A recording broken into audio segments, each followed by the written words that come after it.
Once again welcome to my blog. और उज्जैन के इस 3 दिन के ट्रिप में आज था हमारे यहाँ दूसरा दिन और सुबह सुबह हम लोग निकल पड़े ओमकारेश्वर के लिए, क्योंकि आज का दिन जो हमने प्लान किया था वो ओमकारेश्वर के लिए था।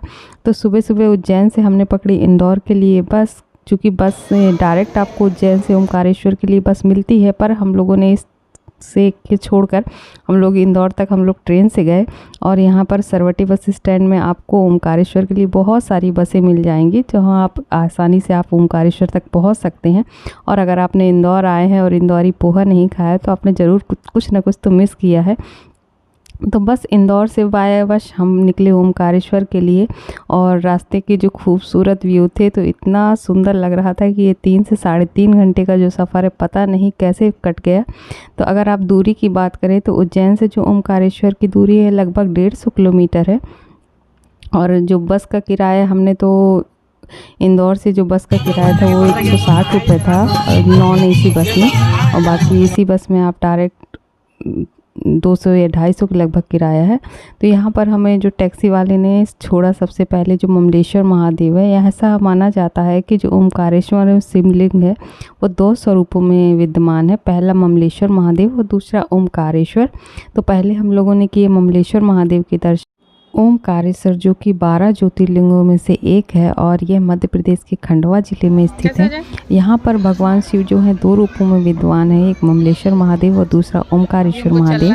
तो ऐसा माना जाता है प्राचीन मान्यता के अनुसार कि यहाँ पर जो मुख्य नदी है नर्मदा वो भी ओम की आकृति में बहती है।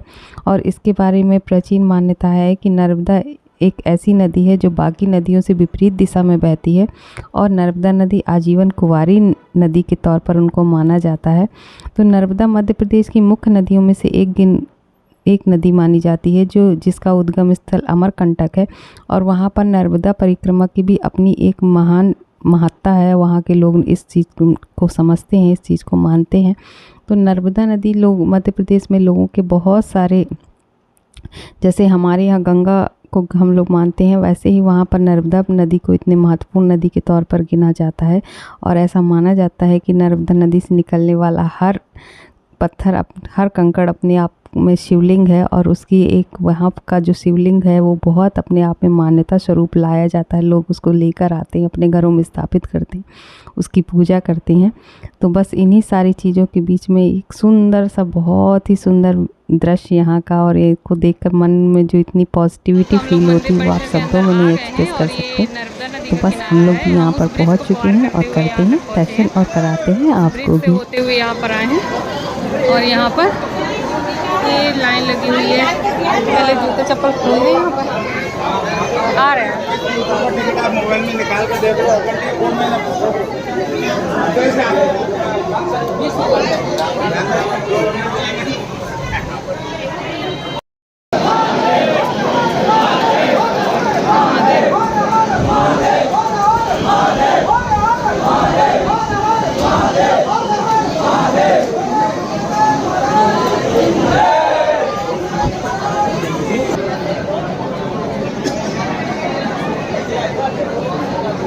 फाइनली हम लोग अभी आधे रास्ते तक आए हैं। नीचे जो है यहाँ से क्रॉस करके आए हैं, और यहाँ पीछे जो आप देख रहे हैं यहाँ भी हमें जाना है वहाँ तक अभी। और 2:10 हो गए हैं और अभी दर्शन नहीं हुए हैं। अभी लगभग 1 घंटा और लगने वाला है।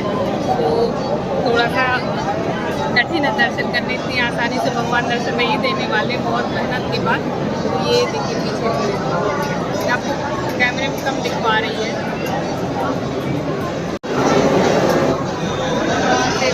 अभी वहाँ तक जाना है।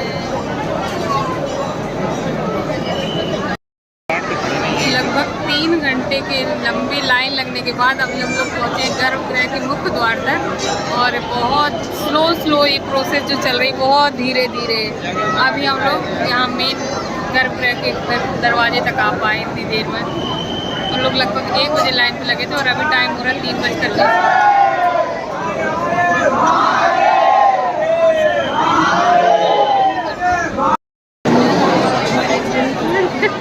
सब अपने बिजी, हम लोग अपने बिजी।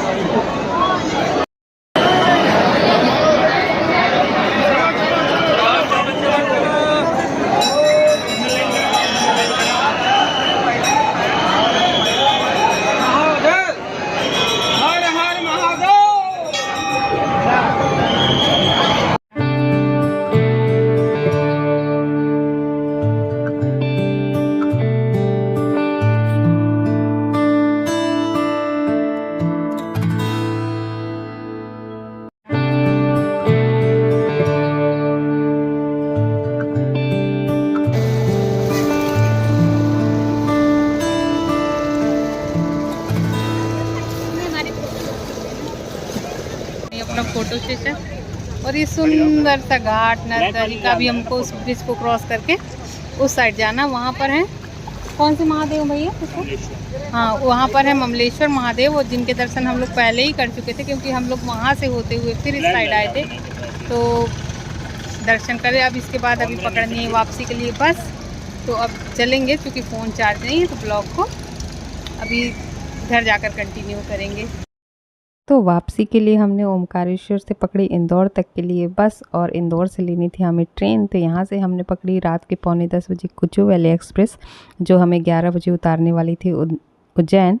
तो बस कुछ ऐसा रहा आज का दिन। और अगर इसके अलावा अगर आप मेरे ब्लॉग्स देख रहे हैं तो प्लीज़ चैनल को सब्सक्राइब करें, लाइक करें और कमेंट ज़रूर बताएं, क्योंकि आपके कमेंट बहुत प्रीशियस है मेरे लिए। मिलते हैं एक सुंदर से ब्लॉग के साथ एक बार फिर से।